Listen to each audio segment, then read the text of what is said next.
नमस्कार प्यारे साथियों, कैसे हो। उम्मीद करती हूँ आप सब बहुत अच्छे होंगे और तैयारी में जुटे होंगे। मैं कविता सोराण हिंदी व्याख्याता आपके अपने YouTube चैनल केवी की कलम पर आपका हार्दिक स्वागत करती हूँ। साथियों, आज मैं आपसे बात करूँगी, जैसा कि आप थंबनेल में देख पा रहे होंगे, कि किस भर्ती की तैयारी करें। अमूमन बच्चों का ये क्वेश्चन होता है जब एक से अधिक भर्ती सामने होती है तो कि किस भर्ती की तैयारी करें। तो सबसे पहले तो साथियों, कोई दूसरा क्या बताएगा कि आप किस भर्ती की तैयारी करें। आपको खुद पता होना चाहिए कि आप किस भर्ती के अपने आप को योग्य मानते हैं, उसकी तैयारी करें। दूसरा कोई नहीं बता सकता बिल्कुल फिक्स कि आप इसी की तैयारी करें। फिर मैं बात करूँगी कि फर्स्ट ग्रेड की तैयारी आसान क्यों और क्यों करें आप फर्स्ट ग्रेड की ही तैयारी। इसके पीछे मैं आपको 4-5 कारण बताऊँगी, आपको सही लगे तो आप ज़रूर करें साथियों। सबसे पहला कारण तो है कि बहुत जल्द व्याख्याता की बड़ी भर्ती आएगी। सबसे पहला कारण तो यही है कि आप व्याख्याता की तैयारी क्यों करें। तो सबसे बड़ा कारण यही है कि बहुत जल्दी ही, क्योंकि बहुत सारी पोस्ट खाली हैं व्याख्याता की स्कूलों में, तो वो भर्ती आएगी बड़ी, इसलिए आप व्याख्याता की तैयारी करें। दूसरा साथियों, जिन साथियों ने पीजी कर रखा है यानी एमए कर रखा है, वो फर्स्ट ग्रेड की ही तैयारी करें, क्योंकि एक तो और ख़ास तौर पर मैं बात करूँगी हिंदी की ही, क्योंकि मैं हिंदी की व्याख्याता हूँ तो हिंदी के बारे में ज़्यादा बता पाऊँगी। तो आपने अगर एक से अधिक विषय में पीजी कर रखी है तो भी आपको मैं यही सुझाव देना चाहूँगी कि आप हिंदी से ही तैयारी करें फर्स्ट ग्रेड की। इसके पीछे का साथियों पहला कारण तो ये है कि हिंदी में हमेशा वैकेंसी ज़्यादा आती हैं। इस बार भी लगभग 1500 से कुछ ही कम यानी 1462 वैकेंसी थी हिंदी में 2022 की भर्ती में। उससे पहले जो भर्ती आई थी उसमें भी 700-800 वैकेंसी थी। उससे पहले 2016 में भर्ती आई थी, उसमें 203,000 प्लस व्याख्याता की भर्ती थी। यानी सबसे अधिक पोस्ट हिंदी की आती हैं व्याख्याता में। एक बड़ा कारण तो ये है। दूसरा है साथियों, आपको फर्स्ट ग्रेड की अगर आप तैयारी कर रहे हैं तो सबसे पहले भर्ती इसकी आने की बात है, तो आप इसका पेपर दे दोगे तो आपको आत्मविश्वास भी आ जाएगा, आपका कॉन्फिडेंस लेवल भी हाई होगा। उसके बाद आपको समय भी मिल जाएगा सेकंड ग्रेड और थर्ड ग्रेड की तैयारी करने का, जैसा कि मुझे मिला था। लेकिन आपको अभी सिर्फ लक्ष्य फर्स्ट ग्रेड का ही लेकर चलना है। जैसे मैंने तीनों ग्रेड की तैयारी की, लेकिन मेरा लक्ष्य जो है, मेरा मेन मकसद व्याख्याता बनना ही था। और आप देख सकते हो मेरा थर्ड ग्रेड में भी नहीं हुआ, सेकंड में मेरा डबल में हुआ था, लेकिन फाइनल परिणाम में मुझे रिजर्व में रखा गया था। जो रिजर्व लिस्ट आती है उसमें रखा गया था, लेकिन व्याख्याता में मैं बिल्कुल पोस्ट पर पहुंच चुकी हूं। बाकायदा दूसरा सप्ताह बीत रहा है मुझे स्कूल में ड्यूटी करते हुए। तो इसलिए मैं कहना चाहूँगी कि आपको बाद में समय मिल जाएगा सेकंड ग्रेड और थर्ड ग्रेड के लिए, और आप बहुत अच्छे से तैयारी कर सकते हैं उसकी।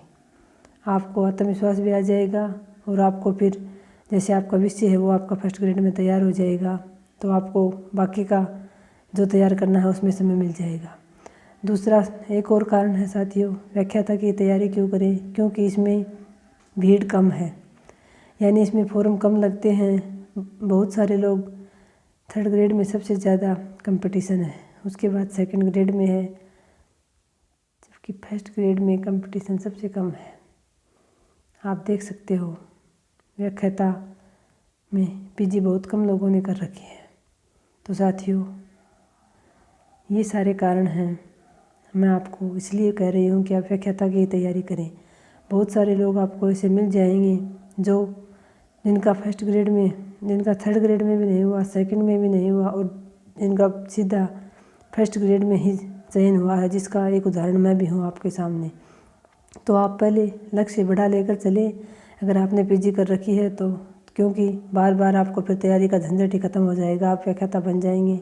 अगर आप थर्ड ग्रेड में लगे तो फिर आपको ये रहेगा कि सेकंड ग्रेड की वैकेंसी आएगी, फिर आप नौकरी करते हुए उसकी ओर भागोगे। फिर सेकंड में लगे तो फर्स्ट की ओर फिर भागोगे, आपने पीजी कर रखी है तो क्यों ना आप पहले लक्ष्य बड़ा लेकर चले और फर्स्ट ग्रेड की ही तैयारी करें। ये कुछ कारण हैं साथियों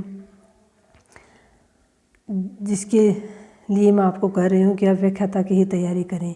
और तैयारी साथियों अपने मन से पूछकर करें कि आप किस पोस्ट के खुद को लायक मानते हैं।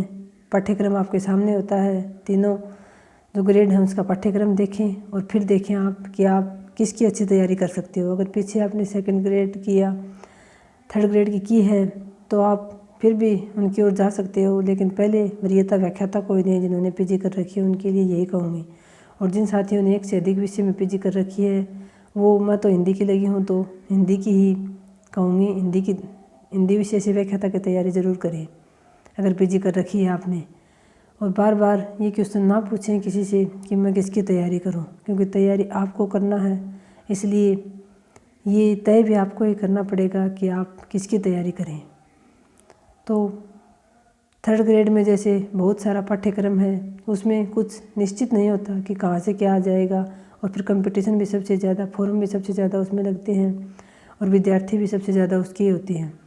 जबकि फर्स्ट ग्रेड में आपको जो पाठ्यक्रम दे रखा है वो सीमित है। आपका अपने विषय पर तो अधिकार होना ही चाहिए पूरा। अगर आपका विषय पर अधिकार है तो आप जीके में आपको उतना नहीं पढ़ना पड़ता जितना सेकंड ग्रेड व थर्ड ग्रेड में पढ़ना पड़ता है, क्योंकि इसमें आपको जितने भी टॉपिक दे रखे हैं वो साफ साफ लिख रखे हैं और उस टॉपिक से बाहर कुछ नहीं आता। इसलिए ध्यान रखना साथियों, अगर तीनों ग्रेड्स की बात की जाए तो थर्ड ग्रेड और सेकंड ग्रेड की तैयारी के मुकाबले फर्स्ट ग्रेड की तैयारी करना बहुत आसान है, क्योंकि ये मैंने किया है। आप देख सकते हो थर्ड ग्रेड में मेरा नहीं हुआ, जबकि 2 महीने तो मुझे लगभग मिल गए थे थर्ड ग्रेड की तैयारी के लिए भी, लेकिन मेरा उसमें नहीं हुआ, क्योंकि मेरा तो लक्ष्य ही एक था फर्स्ट ग्रेड, और वो मैं आज बनी बैठी हूँ। तो आपसे भी यही कहना चाहूँगी कि लक्ष्य बड़ा लेकर चलें। जिन साथियों ने पीजी कर रखी है वो व्याख्याता को ही वरीयता दें, व्याख्याता की तैयारी करें, क्योंकि इसमें भीड़ कम है। हिंदी की तो पोस्ट भी हमेशा ज़्यादा आती है और बहुत जल्दी बड़ी भर्ती आने वाली है व्याख्याता की। इसलिए मैं सभी साथियों से यही कहना चाहूँगी, इस ऊहापोह में बिल्कुल ना रहें कि किसकी तैयारी करें। जिसकी भी करनी है तुरंत फैसला लेकर और तैयारी शुरू कर दें। पाठ्यक्रम आपके सामने होना चाहिए आपका। और साथियों बस लगे रहिए अपने आप को समर्पित करके, इतना ही कहना चाहूँगी। बिल्कुल भी तारतम्यता को टूटने मत देना, लगातार पढ़ाई करते रहना, जल्दी ही आपको भर्ती देखने को मिलेगी। तो आज के वीडियो में इतना ही। धन्यवाद। जय हिंद।